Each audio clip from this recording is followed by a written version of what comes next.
What's up everybody and welcome to another edition of AGR's Pop Culture Reviews. It's September 3rd, 2016, and guess what?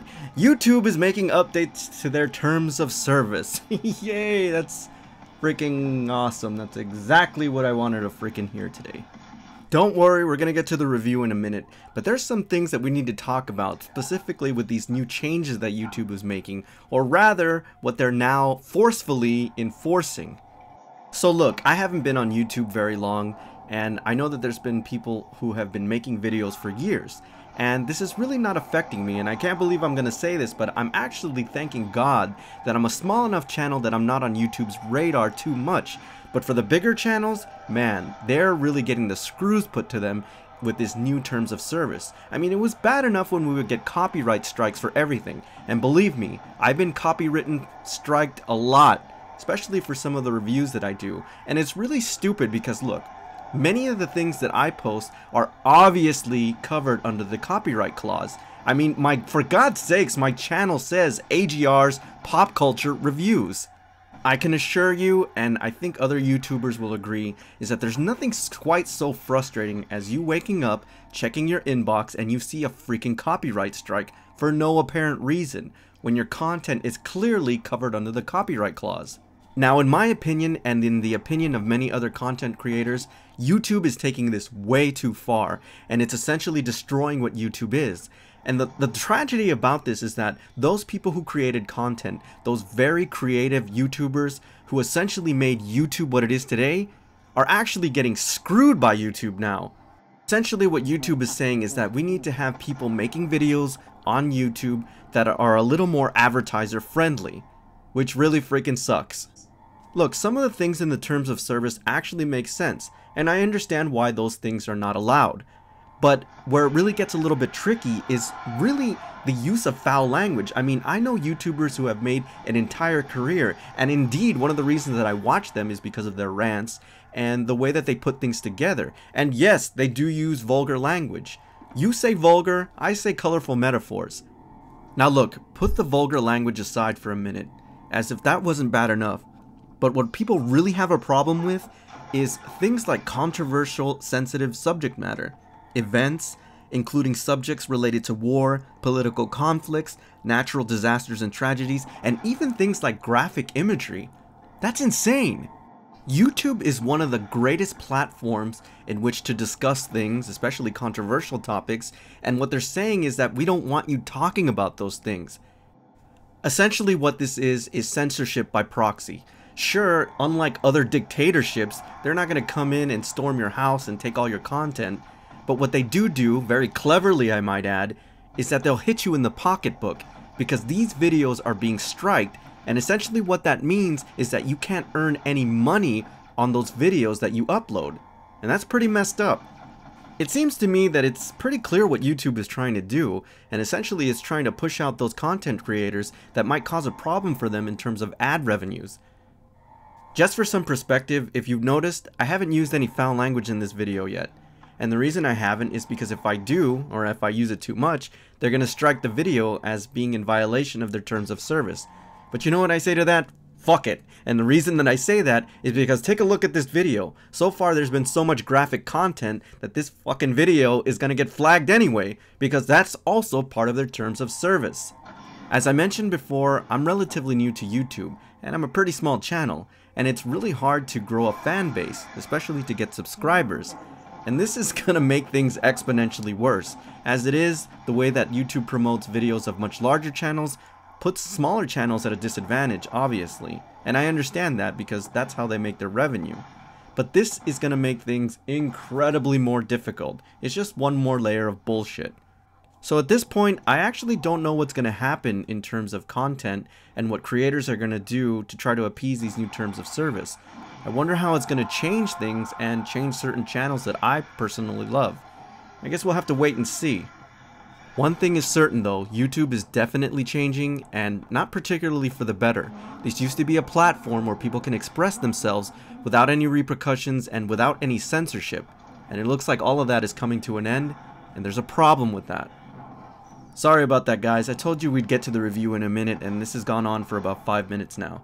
So let's just get to the frickin' review, for God's sakes. So what can I say about the game Doom?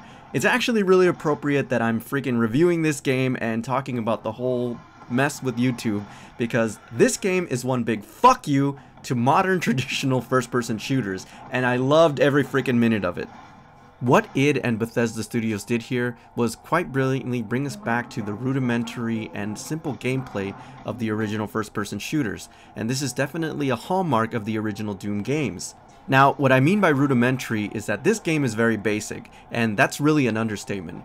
For those people who grew up with Call of Duty and really didn't get to play the original Doom games, you might find this style of gameplay a little bit jarring at first, but you'll quickly learn to adapt. Guys, I'm going to be completely honest with you. The minute I started playing this game, my instincts in terms of first-person shooters kicked in. I was looking to see how I can aim down the sight, I was looking for those cool reload animations and inventory management. But there's absolutely none of that bullshit here. In terms of ammunition, it's whatever you find on the ground. In terms of health, it's whatever you run into. You don't have to toggle on anything, you don't have to switch anything, you just run into it and you got it. And when you run out of ammo, man, you resort to your final weapon, and fortunately it has unlimited ammo. But this thing is very raw and very basic. Guys, also get ready for a freaking ride, because this game is super fast. You know on Street Fighter when you had that hyper mode? But that's what this game feels like. It's very fast, it's very hectic, and very frenetic. And if you're not ready for that type of gameplay, you're gonna get your ass handed to you over and over again. So just be forewarned. I also really like the AI in this game. I mean, these enemies are not static. They'll flank you, they'll run around you, they'll jump on top of you. I mean, it almost feels like horde mode at sometimes. Even though the gameplay is very fast, you also have to be very careful and very strategic how you take things down. Otherwise, if you get surrounded by so many enemies, yeah, it's game over, guys. Also, very true to the original Doom games, the enemy types are varied. The cool thing about it is that you have enough variety in the weapons that slowly you eventually get to the point where you understand which weapons you need to use to take certain enemy types down. Everything is very satisfying. The shotgun is awesome, and my particular favorite is the BFG. Man, does that thing cause a lot of damage. But the good thing about those stronger weapons is that they limit the ammo, or at least whenever you use them it takes up so much ammo that you don't use it as a crutch to get out of hard situations all the time. And it really ups the difficulty level of the game, because believe me, some of these bosses and some of these fights are really difficult and they really challenge you as a player. I also have to say that the glory kills here are really satisfying, and the great thing about them is that there's a lot of variety in terms of the animations. It all depends on where you hit the actual target. So for example, there's a different animation if you hit a target from the front, from the side, or if you grab them from their arm. It's all so satisfying, and I gotta tell you, it would give Mortal Kombat a run for its money in terms of its fatalities. The whole thing is just one great visceral experience. And I gotta tell you, it never gets old seeing you take down somebody with a chainsaw, and when you do, it gives you a boost of ammunition. Also, this game is absolutely beautiful. In all its gore and horrifying imagery, it looks amazing, and especially the way it runs. Even on the consoles, this game looks fantastic. And here's the deal, right? This game is really a fossil. It's a look back in time. It's an anachronism to a much more rudimentary and basic style of gameplay. And here's the ultimate irony, the ultimate kick in the nuts, is that this game performs where most modern shooters can't perform, and that's basically hitting that 1080p and 60 frames per second. And look guys, I'm just gonna keep it real. I can give three shits about how crisp something looks, how the resolution is incredible. What I care about is how the game handles and how it performs. This is just my opinion. What I want to see is the frame rate, because it really enhances the overall gameplay and it makes me feel more immersed in the world, especially with first-person shooters. So I'm calling out all modern first-person shooters. Come on man, handle your shit. Now there's also an online multiplayer component to this game, and it's actually pretty good and fun, but again, it's also very basic. And strangely enough, and I guess it makes a lot of sense, is that unlike other first-person shooters where people go exclusively for the online component, in this game, you really stay and you really hang around for the campaign mode.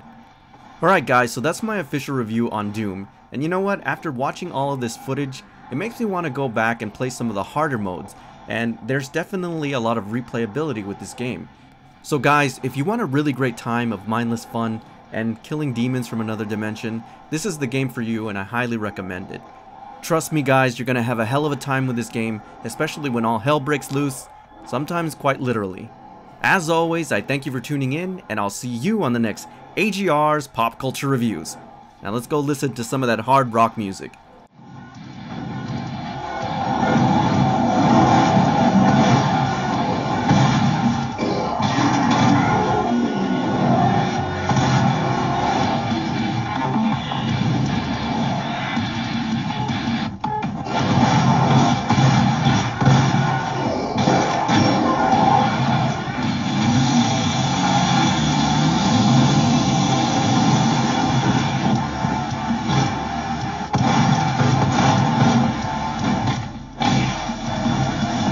Demonic presence eliminated.